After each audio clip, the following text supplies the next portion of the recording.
Good morning बच्चों। आज मैं आपको 10th क्लास की मैथ की एक्सरसाइज 12.2 का क्वेश्चन 5 कराऊंगा। तो बच्चों सबसे पहले हम क्वेश्चन जो 5 है उसे हम पढ़ते हैं कि त्रिज्या 21 सेंटीमीटर वाले वृत्त का एक चाप केंद्र पर 60 अंश का कोण अंतरित करता है। ठीक है, अब यहाँ से हमें वृत्त की त्रिज्या मालूम पड़ेगी 21 सेंटीमीटर है और वृत्त पर जो इसकी जो चाप के द्वारा जो केंद्र पर कोण बना है वो 60 अंश का है। और फॉर्मूले में हमें एक तो त्रिज्या पता होनी चाहिए और कोण पता होना चाहिए, दोनों हमें पता चल गए। अब ज्ञात क्या करना है, ज्ञात कीजिए चाप की लंबाई। चाप की लंबाई ज्ञात करनी है फर्स्ट पॉइंट में। दूसरे में चाप द्वारा बनाए गए त्रिज्यखंड का क्षेत्रफल। चाप के द्वारा जो त्रिज्यखंड का क्षेत्रफल है वो ज्ञात करना है। और संगत जीवा द्वारा बनाए गए वृत्तखंड का क्षेत्रफल, यानी चाप की लंबाई, त्रिज्यखंड का क्षेत्रफल और वृत्तखंड का क्षेत्रफल हमें निकालना है। 3 चीज़ें इसमें निकालनी है। तो आइए इसे हम सॉल्व करते हैं। तो ये हमें 21 सेंटीमीटर त्रिज्या का एक वृत्त दे रखा है और ए बी हमारी जीवा है जिसके द्वारा केंद्र पर बना कोण है हमारा 60 अंश। तो जो चाप है, ये वाला जो चाप है, इस चाप की हमें क्या करनी है, लंबाई ज्ञात करनी है। सबसे पहले पॉइंट में हमें चाप की लंबाई ज्ञात करनी है। तो हमें क्या दे रखा है, वृत्त की त्रिज्या r बराबर 21 सेंटीमीटर दे रखी है और चाप द्वारा केंद्र पर बना कोण कितना दे रखा है, 60 अंश दे रखा है, थीटा का मान। चाप की जो लंबाई होती है उसका फॉर्मूला होता है theta upon 360 2 pi r. Theta upon 360 2 pi r, ये होती है हमारी चाप की लंबाई का फॉर्मूला। अब यहाँ पर क्या क्या चीज़ दे रखी है हमें, थीटा का मान दे रखा है 60, पाई का मान 22/7 होता है और आर का मान कितना दे रखा है हमें, आर का मान 60 दे रखा है। आर का मान कितना दे रखा है, 21 सेंटीमीटर, ये दे रखा है आर का मान 21 centimetre.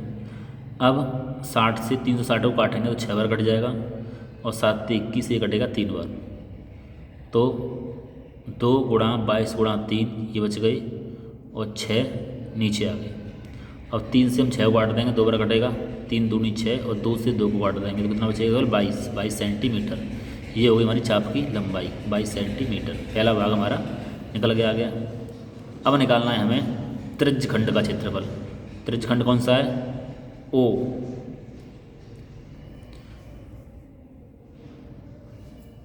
O A P B, O A P B, ये पूरा क्या है, त्रिज्यखंड है। इसका हमें क्षेत्रफल निकालना है। तो त्रिज्यखंड का फॉर्मूला होता है theta upon 360 pi r square. अब थीटा का मान 360 वो 60 दे रखा है बटे 360 गुणा पाई का मान 22/7 और त्रिज्या कितनी दे रखी है हमें, 21 सेंटीमीटर। तो त्रिज्या की जगह हमने आर की जगह 21 गुणा 21। तो 60 से 360 को काट देंगे, 6 बार कटेगा, 7 से काट देंगे तो 7 से 21 3 बार, 3 से काट देंगे 6 को तो 2 बार कट जाएगा, 3 दूनी 6 और 2 से काट देंगे 22 को 11 बार। तो बचेगा हमारा ऊपर 11 गुणा 22, 11 गुणा 22 बच जाएगा और इनका गुणा करेंगे आपस में तो ये आ जाएगा 231 सेंटीमीटर स्क्वायर। ये हो गया त्रिज्यखंड का क्षेत्रफल। अब निकालते हैं हम